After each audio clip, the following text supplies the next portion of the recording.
Oh, can you feel the love? The Survival Hunter love, baby! Survival Hunter has been seeing more and more play on the high-end side of things, Mythic raiding, Mythic plus dungeons, and in this video you'll learn about the talents, gear, essences and rotation so you can do some solid raiding and Mythic plus dungeons. Starting with the talents.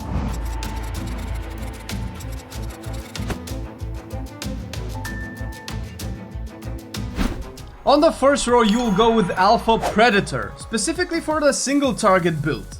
Yes, build, as in there are a few that we will dabble in, and usually you want the single target in raids, although not exclusively.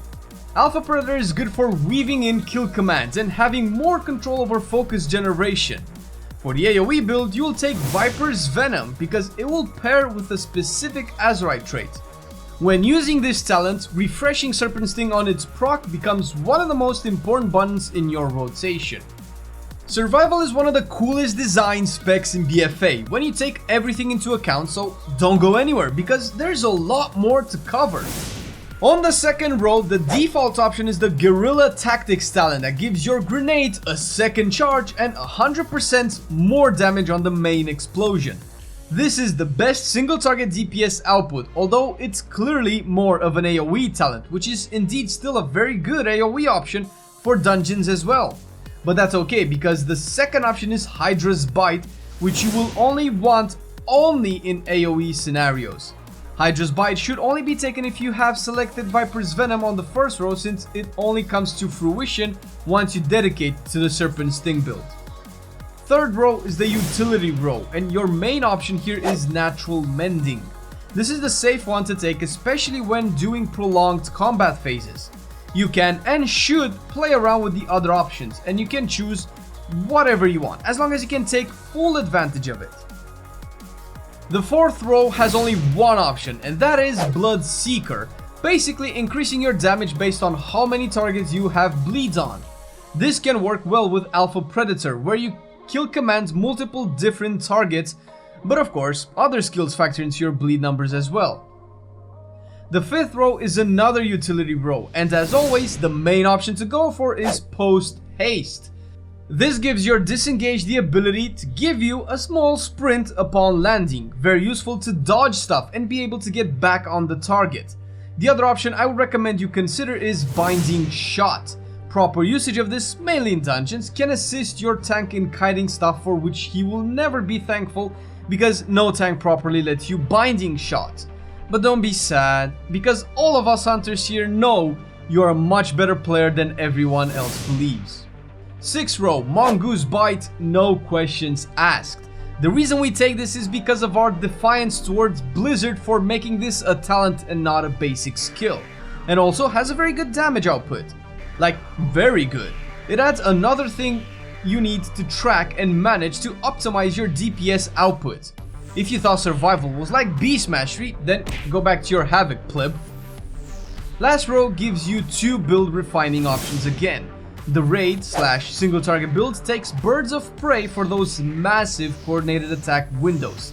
This is yet another thing you will manage, albeit not to the extent of others, but the increase in duration should be something you are aware of because the priority in your rotation will change once you activate this skill. Depending on your levels of haste and focus management, you can get very long coordinated assault windows. The AoE / dungeon option is Wildfire Infusion that changes your grenades to give them one random effect out of 3 whenever you use one of them. Each effect interacts with your rotation differently, and we will definitely explore this more in the rotation section. Moving on to stats.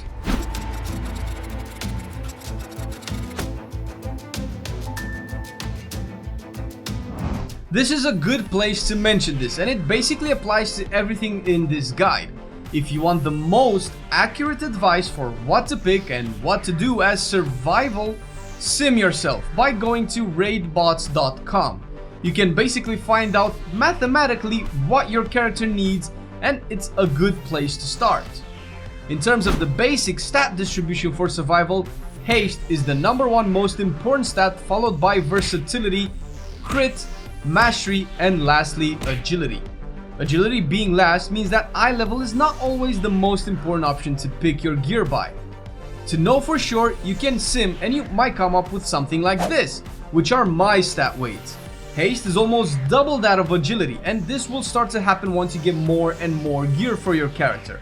Although judging from how it scales, it seems haste will be better and better. It's very necessary to maintain the dots and stacks that you will be working with in your rotation. There might never be enough GCDs in the world for you to do everything you want with survival. On the plus side though, you can follow our Twitter account for all the updates and silly stuff we post now and again. We actually do all the announcements on our social media platforms, and these days, Twitter seems to be the most accessible to everyone. Once you know what your stats are, you can start choosing better gear pieces, like rings and specifically trinkets. In this patch, trinkets have interesting effects, and some are clearly better than others. Although you can generally go with your highest eye level, there are a few that stand out. The first and best in slot is Azara's Font of Power. This is a bit trickier to use because it's a 4-second channel effect to get the most out of it. It's easy to cast it before the pool, and during it you will have to find a good 4-second window where pressing certain skills is not very crucial, and that can be difficult for survival. Mostly because the second best in slot is Ashvane's Razor Coral, another unused trinket that has a 20-second cooldown. If you actually have both of them, you have to play around each one to get the most out of them, and it comes down to you and the encounter you play.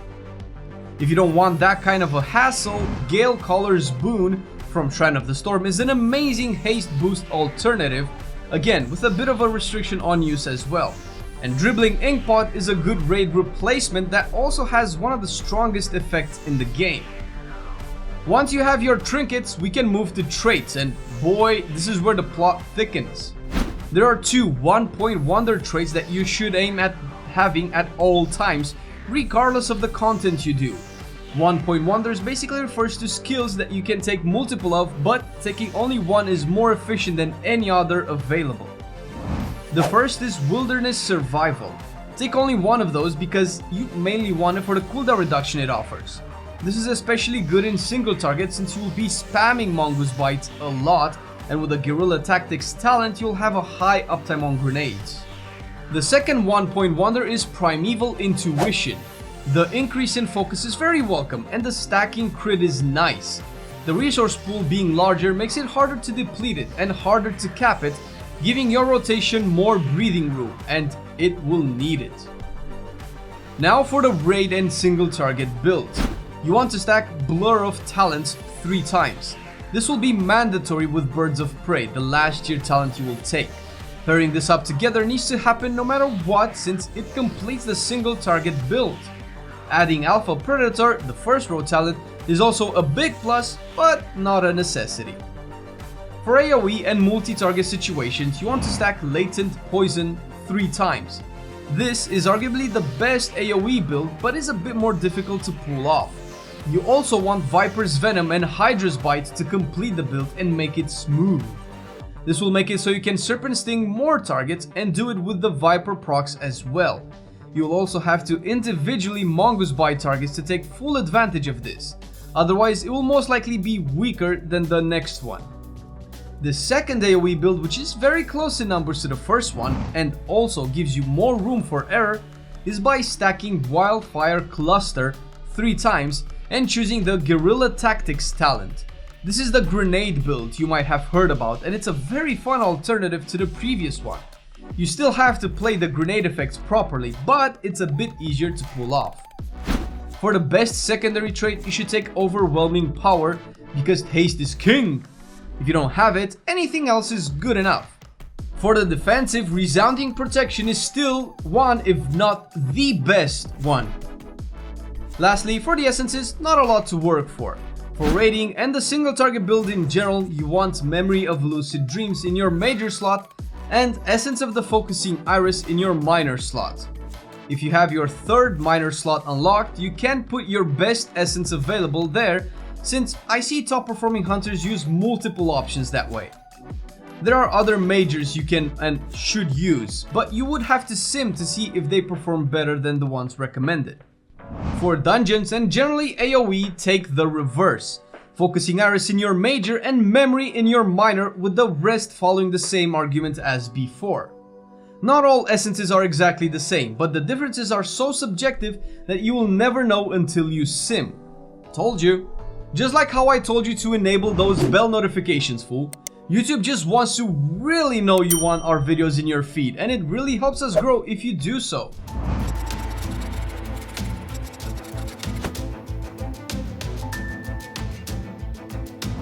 Survival Hunter is awesome, and this section is the biggest reason why. The opener for the single target rotation mainly goes like this. Start by using Serpent Sting followed by a grenade to dot your target. After that, hit your Memory of Lucid Dreams followed by Coordinated Assault. You start spamming Mongoose Bites and weaving in kill commands to not get focused starved. The amount of kill commands you do and when you do them changes based on your gear, haste, and encounter. Practice it a bit and see where you stand. Once Coordinated Assault falls off, it will eventually, you go into the general priority where you press certain spells based on the conditions met. Use Serpent Sting to maintain the poison 100% of the time. Use Wildfire Bomb on cooldown, ideally on as many targets as possible. Use Mongoose Bite to build stacks, and once you reach 5 stacks, you might want to use only Mongoose Bites until the stacks reset. Use Kill Command to generate focus and try not to cap on it though. This is the simplest way to put it because everything else is encounter based. The AoE portion is more straightforward. Serpent Sting all the targets, which should be very easy with Hydra's Bite, and make sure to consume your Viper's Venom procs with priority over everything else. Use grenades on cooldown, or without capping the 2 charges if you're using guerrilla tactics and not Hydra's Bite. If you're running latent poison, make sure to Mongoose Bite your targets to consume the stacks for optimal DPS output. AoE is very focus intensive, so watch out and weave in as many kill commands as possible. There are 3 types of grenades, and the general rule for all of them is that you want to make sure you never cap on the charges. Following that, each has their own effect you should consider. Volatile Bomb, or the green grenade, explodes on the target, deals extra damage if they have Serpent Sting on them, and refreshes the duration of the dot. Use this when Serpent Sting is close to falling off. Shrapnel Bomb, or the blue one, makes it so your next 3 Mongoose Bites apply a bleed that stacks 3 times. Ideally you want to use this with a bit of focus in the bank, so you can spam that Mongoose Bite 3 times quickly. Pheromone Bomb, or the red one, debuffs the target, making your kill commands instantly reset for the duration of the debuff. You want to be pretty much empty on focus when you use this one to get as many kill commands in as possible without wasting focus.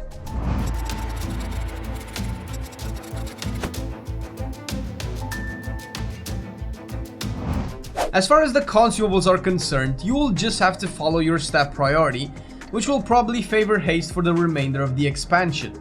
As such, for your rings, go with a Cord of Haste as your best option.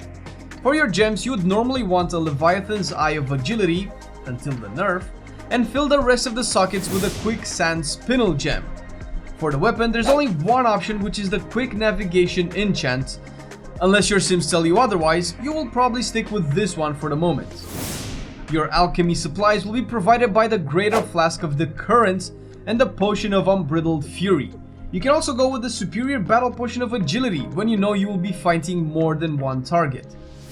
Lastly, for the food, get the Feast, since the raw agility you will get will be better, at least for the beginning part of your gearing journey. Once your stats will start looking more like mine, the Baked Potato will be better, since the 93 haste will outscale the 150 agility. Survival is a very gear demanding spec and can be challenging to play at first. If you're looking to gear up in the meantime, you can do so as Beast Mastery, for which we have a guide for 8.2. Check it out. Thank you, dear Patreons, for being with us and supporting us all the way. It's a big boost for us and we really appreciate it. And if you are interested in being more involved in our Patreon team and knowing what all of this is all about, check the details below the video. And below the video you can also find our Teespring link with our official Marcelian&Line and Warcraft merch. Grab your t-shirts, Tanktops, hoodies and mugs right there, no RNG guaranteed. Thank you for watching the video and have an awesome day.